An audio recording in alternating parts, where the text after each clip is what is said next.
My fellow Jamaicans, I have spent the last several days in deep contemplation about the issues that have caused so much anxiety throughout the society, including the reaction to my statement in Parliament last Tuesday and the events and circumstances that led up to it. I have listened very carefully to the views expressed by members of the public. I've also consulted with my cabinet and parliamentary members, the party organization, and various civil society groups. I thank those who have expressed their support and have urged me to find a way to deal with these matters and to put them behind. I respect the views of those who feel that, in the circumstances, I should step aside. I've asked God to guide me in my response and the decisions I must make. I regret the entire affair, and it has been deeply painful for me, members of my family, and you who have been hurt and disappointed. In hindsight, the party should never have become involved in the way that it did, and I should never have allowed it. But I must accept responsibility for it and express my remorse to the nation.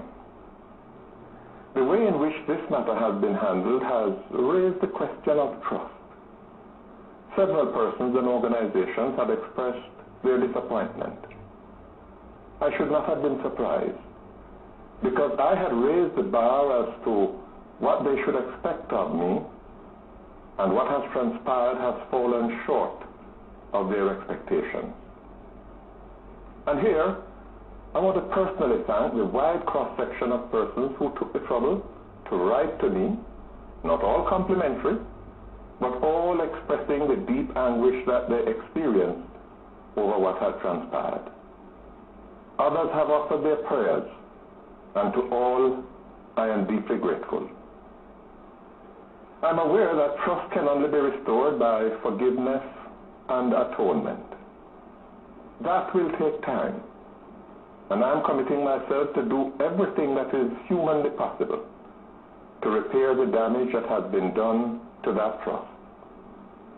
In return, I ask for your forgiveness. This matter of the extradition has consumed too much of our energies and attention, and has led to a virtual paralysis that must be broken. I crave your understanding. The government has never refused the request for the extradition of Christopher Coke. It has simply asked the U.S. authorities to provide additional information that would enable the minister to issue the authorization in compliance with the terms of the treaty. In the controversy that has ensued, we sought the opinion of one of Jamaica's most eminent lawyers, Dr. Lloyd Barnett, who advised that the issues involved were not sufficiently settled in law, and therefore the Attorney General should seek a declaration from the court before exercising her authority. I wrestled with the potential conflict between the issues of non-compliance with the terms of the treaty and the unavoidable perception that because Coke is associated with my constituency, the government's position was politically contrived. I felt that the concepts of fairness and justice should not be sacrificed in order to avoid that perception. In the final analysis, however, that must be weighed against the public mistrust that this matter has evoked and the destabilizing effect it is having on the nation's business. Accordingly, the Minister of Justice, in consideration of all the factors, will sign the authorization for the extradition process to commence. The engagement of Barnett, Phelps, and Phillips by Mr. Harold Brady was an effort to secure assistance in resolving the stalemate, because the party was concerned about the negative effect it was having on relations between Jamaica and the United States. I sanctioned this initiative, but made it clear that it was to be kept completely separate from the government. As I later discovered, those instructions were not followed. Having sanctioned it, I cannot escape responsibility for it or the developments that have ensued, although I was not myself involved in those activities. When I was asked in Parliament whether the government had engaged the services of JAMAICA.flv and Phillips, I answered truthfully and definitively that it had not done so. It is felt that I should, there and then, have acknowledged the party initiative led by Mr. Brady.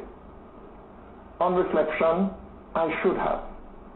And tonight I express my profound regret and offer to the Parliament and people of Jamaica my deepest apologies.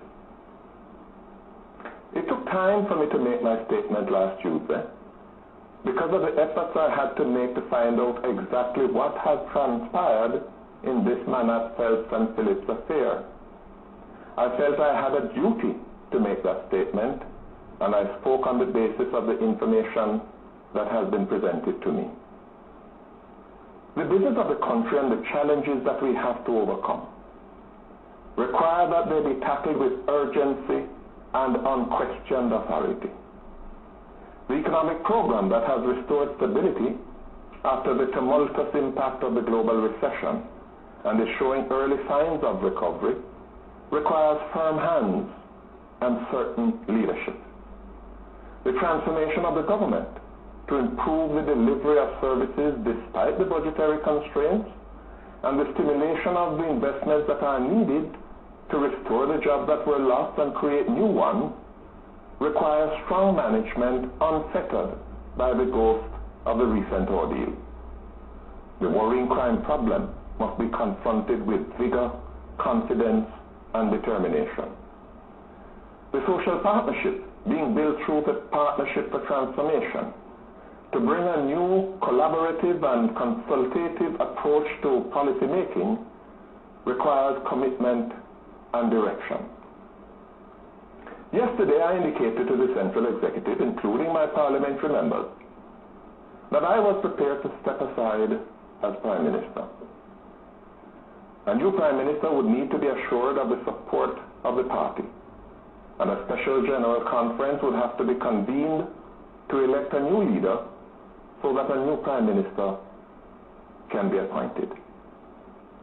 The offer was rejected, and I was asked to reconsider. I know that to continue requires on my part a recommitment to the purposeful change that we have promised. I thought deeply about it last night and recognized that if I am to continue, it cannot be business as usual. We have done well on some fronts, but there are issues such as crime and violence to which more effort and determination will have to be brought. Our legislative program, on which so much of our manifesto commitments were based, will have to be renewed. Tough and uncompromising measures to deal with the pervasive crime problem and to stamp out corruption will have to be matters of urgency. I will be tabling in Parliament the proposals emanating from the Public Sector Transformation Unit for the restructuring of government in order to invite public comment before a final decision is taken. I intend to transfer some of my portfolio responsibilities to other ministers to enable me to focus more on the issues that drive change and transformation. I intend to concentrate much of my efforts on advancing some of the unfinished business of our mandate. In our election manifesto, we committed ourselves to a wide range of political and constitutional reform measures to transform the way politics is conducted and the way government operates, to stamp out corruption and hold public officials to account. Some of these have already been implemented or are at an advanced stage. These include the appointment of a special prosecutor to fight corruption,